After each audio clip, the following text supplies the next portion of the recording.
Bonjour à tous mes amis, bienvenue dans cette nouvelle vidéo. Je suis heureux de vous retrouver aujourd'hui. Soleil qui m'éclaire ma face, il fait beau, tout ça, on est content. C'est le début du printemps, on est bien.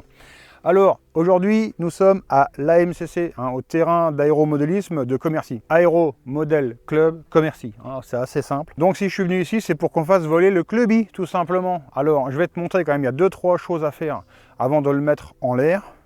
Pas de le foutre en l'air, de le mettre en l'air. Si tu as construit le modèle, normalement, c'est que tu essayes de le faire voler. Donc, il y a quand même 2-3 choses à voir avant de prendre son envol. On va regarder ça tout de suite. Alors, dans la notice, on me dit qu'il y a un centrage à effectuer ici à 80 mm, soit 8 cm du bord d'attaque. En gros, tout simplement, c'est un tiers de l'aile, tu vois. Voilà. Une demi-aile, un tiers de l'aile, en gros, c'est ici. Donc, ça veut dire que quand tu tiens ton avion par ici, en dessous, là, eh bien, il doit être à peu près à plat. Tu vois, là, il part sur l'arrière. Pourquoi? Parce qu'il n'y a pas de batterie. Donc, quand on va mettre une batterie dedans, ça va donner du poids. Et donc, ça va nous l'équilibrer, nous le centrer. Si tu n'as pas assez de poids devant, l'avion est sur l'arrière, là, il est complètement incontrôlable. Tu vas le casser tout de suite. S'il est trop sur l'avant, bon, il va être difficile à contrôler. Mais disons, c'est moins problématique. Et il est important quand même d'être centré correctement. C'est un des paramètres les plus importants dans l'aéromodélisme. Donc, ma batterie, hop, on la met devant.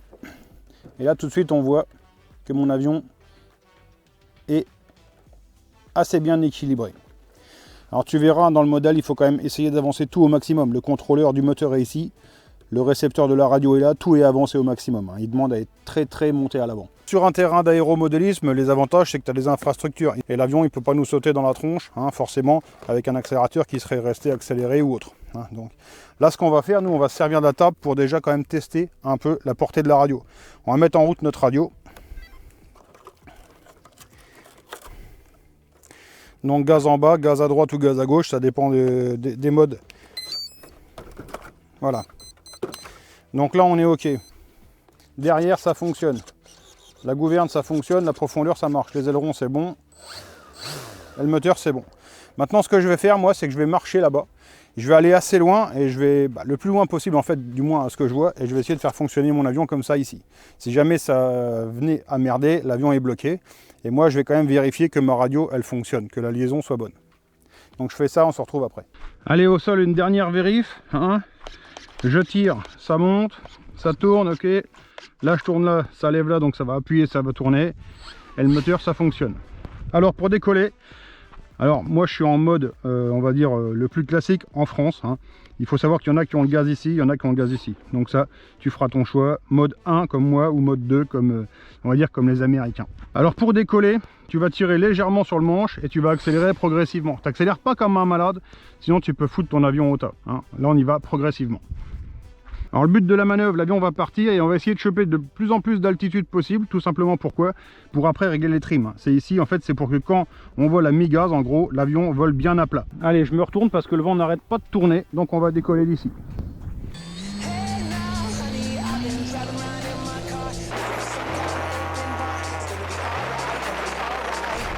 Donc là, on monte assez haut, pas trop de gaz.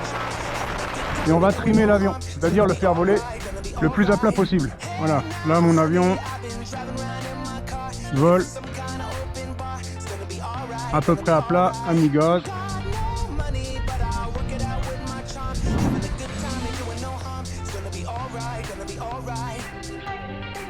Alors, il y a quand même pas mal de vent pour ce type de modèle. C'est un petit avion léger, il fait 1,20 m et il fait 1,2 kg.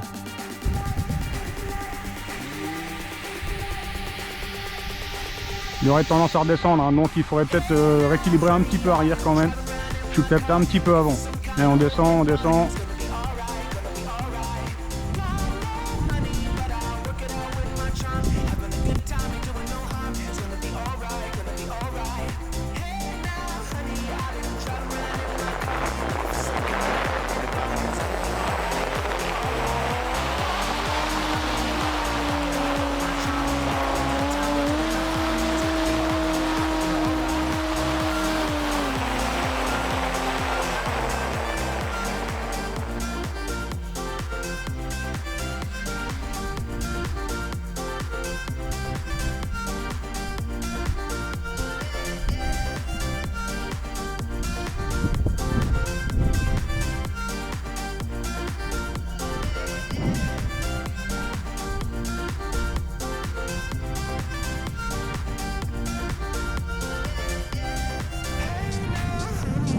Allez, on va poser. Donc là, je fais mon carré d'approche, donc assez basse altitude, on tourne légèrement. On fait revenir le modèle. Hop, on arrive face à la piste.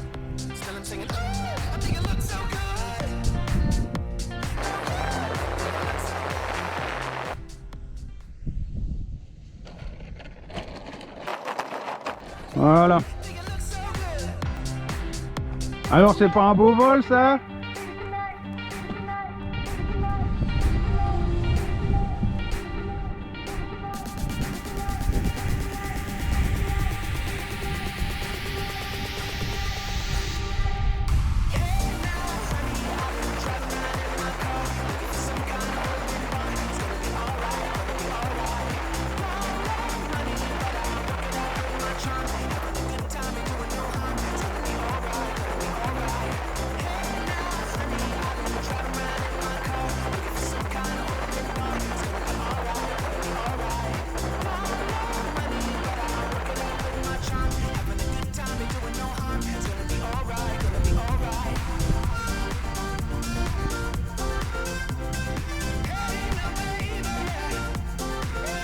Là on voit l'avion il décroche pas, hein, face au vent, il va bien.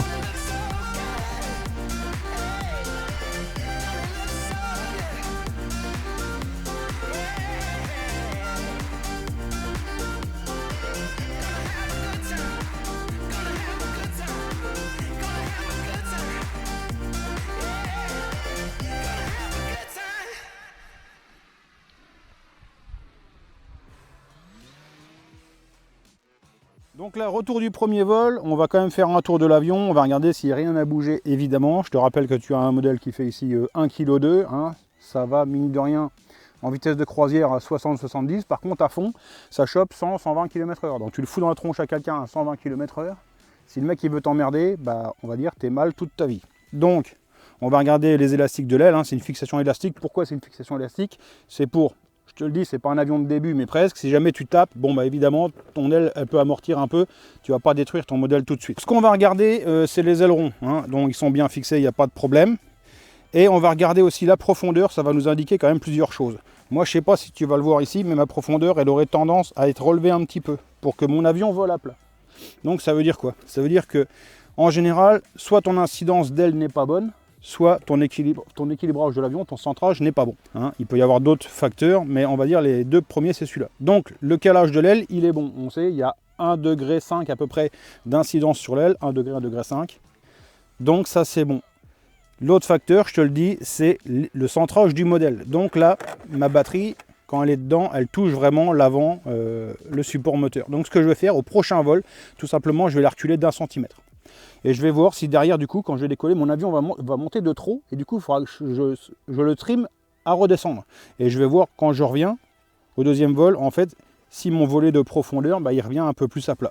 Et une fois qu'il est vraiment dans le plan, c'est que normalement, mon avion, il sera bien réglé. Je monterai ma batterie toujours de la même façon. Alors après, il y a plusieurs solutions. Tu peux mettre un petit bout de polystyrène, comme ça, tu sais, tu mets toujours ta batterie contre.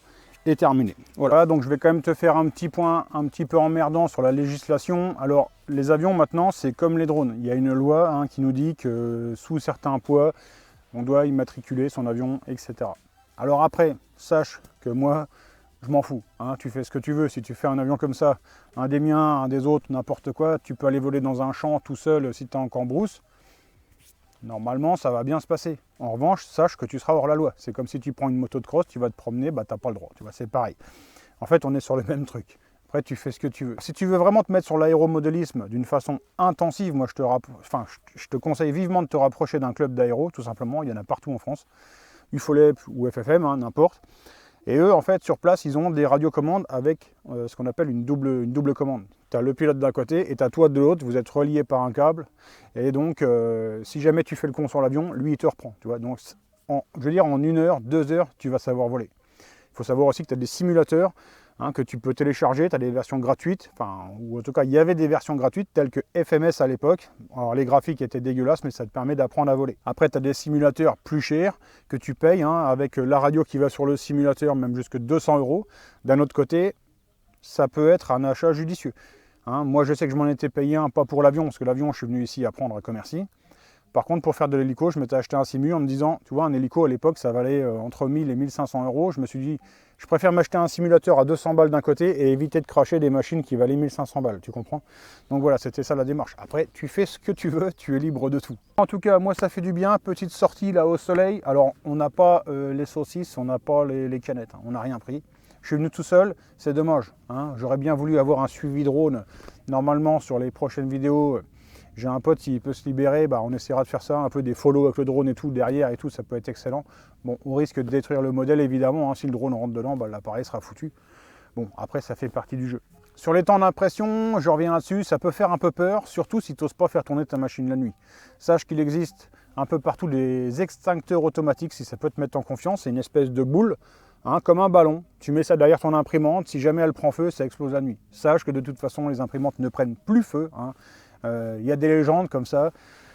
Voilà, une imprimante, c'est fiable, tu peux la faire tourner la nuit sans problème. Et donc en la faisant tourner la nuit, sache que pour faire un modèle comme ça, en gros, c'est une semaine. Tu pars au boulot, tu lances un print, tu reviens du boulot, tu relances un autre print. Ça, c'est les grosses parties, hein. Un tronçon d'aile, en gros, c'est entre 6 et 8 heures.